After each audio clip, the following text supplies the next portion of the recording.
मध्ये घेतलेली आहे फक्त. पहिलं काय करायचं, आपण या पाईपला टाका मारून घ्यायचा.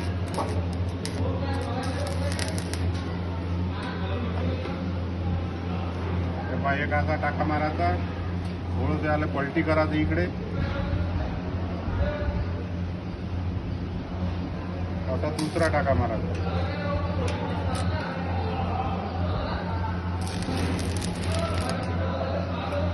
हा टाका मारल्यानंतर पुन्हा एक वेळा चेक करून घ्या. आता थोडंसं खालीवर झालेलं आहे, कारण लेवल नाही इथं बरोबर.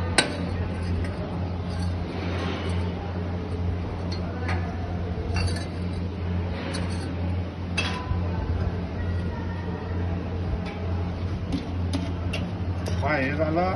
आणि याच्यानंतर काय करायचं, या टाके जे आहे त्याला चिपिंग करून याच्या साह्याने, वायर ब्रशच्या साह्याने किंवा चिपिंग हॅमरच्या साह्याने पहिले स्वच्छ करून घ्यायचं. त्याच्यानंतर हा वेल्डिंग रन मारायचा आहे पहिला आपल्याला. आता या वेल्डिंग रन मारताना आपण रॉड जो घेतला हा 3.15चा आहे. याचा करंटचा जो घ्यायचा आहे आपल्याला या पाईपसाठी 100 ते 150 mm पर्यंत, आपल्या डायपर्यंत या एम्पियर पर्यंत घ्यायचा आहे आपल्याला. पण हा करंट आपण पहिले सेट केलेलाच आहे त्याच्यामध्ये, 100 पर्यंत घेतलेला आपण. आता आपण रन पा कसं मारायचं. याच्यात काय करायचं, हा कंटिन्यू आपल्याला फिरवता येणार नाही. मग काय करायचं, आता इथपर्यंत दिसते आपल्याला, तिथून इथपर्यंत यायचं अर्ध. कंटिन्यू एकसारखा मारायचा नाही, कारण हा लाल गरम लवकर होईल, पातळा या. अशा प्रकारे हा पहिला रन मारायचा. तर मी मारून दाखवतो.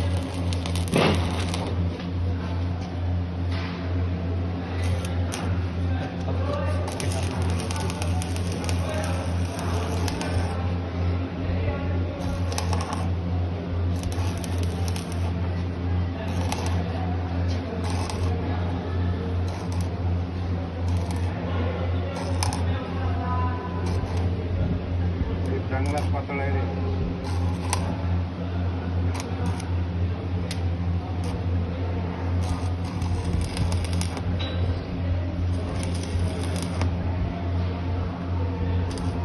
असं थोडं थोडं मारायचं आला त्याला फिरून घ्या. आणखीने आणली का?